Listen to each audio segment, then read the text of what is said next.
sincerity, whenever I'm having a crappy day, and we all have them, I try to look at it objectively, not emotionally. Now, remember I said I try to do this because it always doesn't work. My thinking is, well, if today's a crap Twinkie and I'm eating the creamy middle, so just choke it down and understand that tomorrow is going to be better. I honestly always look at the next day and say, it's just not going to get worse than this. And believe it or not, it's a really effective coping mechanism if you can actually pull it off. Now, professionally speaking, this might be how some of you feel right now, and I totally get it. So stick with us. Here's a National Association of Realtors graph of home affordability dating back to 1990. The truth is, we can go back as long as we've been selling homes in the U.S., and we've never, ever had homes this unaffordable. Okay, in the spirit of today's show, this means something's got to give and it has to get better, right? I mean, I'm not kidding here. Here's a graph from the St. Louis Fed, also known as FRED, of the 30-year fixed-rate mortgages. You'll note it looks a lot like the affordability graph, climbing at a steep clip in the wrong direction. That also means that, you guessed it, something has to give here.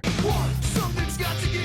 Two, something's got to give. Now, think about this. If higher rates and unaffordability are bedfellows, then you would have to assume when one gives, the other will follow suit as well. Agreed? And here's a Mortgage Bankers Association graph of purchase applications and the Purchase Application Index. As you can see, we're in a bit of a rough patch. In fact, applications look a lot like affordability and interest rates, screaming in the wrong direction. And not to be missed, you're killing your competition and you're still here, so this is working out well for you. But it's like what I keep saying here, and I mean this. This too will change. Here's a thought that will scare some of you. It excites me. I'm completely stoked about this market. At a meeting of primarily warehouse lenders, it was bantered more than once that upwards of 50% of all mortgage companies are either going to be merged or absorbed by other mortgage companies in the next couple of years. That's carnage at a scale seldom if ever seen in any industry anywhere. And we have some thoughts, guys, that I think are really going to help you out. But before that, let's get to a practical marketing tip that LOs and realtors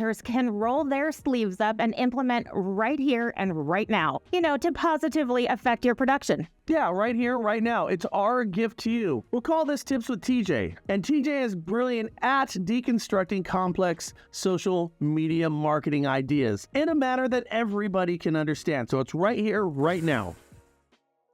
If you're utilizing any type of automated text messaging in your mortgage business, you're going to want to check this out. Hey, it's TJ Barker from Mortgage Loan Officer Network and Loan Officer Leads Academy. And starting July 5th, the cell phone carriers are implementing what's known as A2P 10 DLC. What is that? Well, essentially, it's just requiring everybody to play by the rules, and it's tracking those who don't. And if you're not playing by the rules, it can cost you. So how do you stay compliant and maximize contact rates? Let's go ahead and take a look at a quick SMS sequence that'll allow you to do just that. All right, well, here are the two text messages that we utilize. Our first message is always going to include the following: the user's name, the company name, and our opt-out language. In this case, you can see I like to utilize my opt-out language, be a little bit more conversational in here versus the standard reply stop in all capitals to unsubscribe. So our first message is going to be, hey Brian, this is TJ with Loan Officer Acceleration. Wanted to follow up with you about getting pre-approved. Do you have a few minutes to connect today?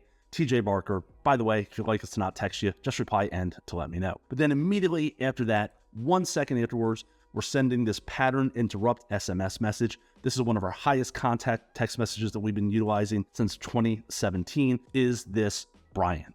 Is this first name? Again, implement this sequence. I promise you, it's going to have an impact. It's going to keep you safe. As always, verify, confirm with your compliance department or your legal team before doing anything on this, and check us out over at Mortgage Loan Officer Network.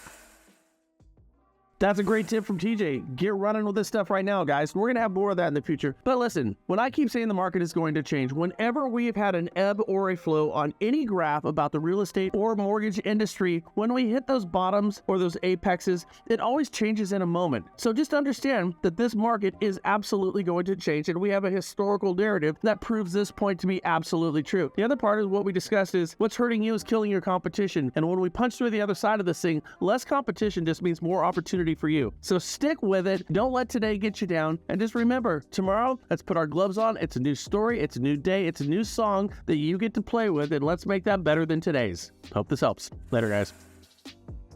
Thursday, a couple days from now, is we have my latest installment of all my new presentations from the ground up. I've reimagined every marketing piece I've ever done for the past 20 years, and everything is started fresh, and I'm sharing it with you. You guys get a copy of all the presentations so you can share those with your sphere of influence. Don't miss it, guys. It's Thursday at 10 o'clock Pacific time. I got to tell you, I got some stuff that's going to blow your mind away. I mean that.